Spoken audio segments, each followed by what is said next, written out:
तिला गर्भपिशवीच नाही आहे। आज माझ्याकडे एक 22 वर्षाची मुलगी आली जिला आयुष्यात कधीही पिरियड्स आलेले नव्हते आणि पुढील 2 महिन्यात तिचं लग्न आहे। जेव्हा आपण तिला इव्हॅल्युएट केलं, सोनोग्राफी केली, त्यात समजलं की तिला गर्भाशयच नाही आहे। याला म्हणतात MRKH सिंड्रोम।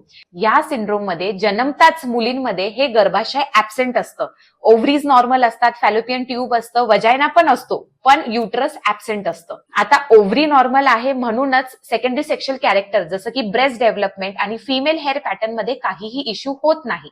अशा पेशंट्सला पिरियड्स येऊच शकत नाही कारण की युटरस ऍब्सेंट आहे। राहिला प्रश्न प्रेग्नन्सीचा, तर ते त्यांचं बायोलॉजिकल चाइल्ड प्रोड्यूस करू शकता, पण त्यासाठी त्यांना IVF द्वारे अंड आधी बाहेर कलेक्ट करून मिस्टरांचा धातू घेऊन बाळ बनवावे लागेल आणि सरोगेसी करावं लागणार।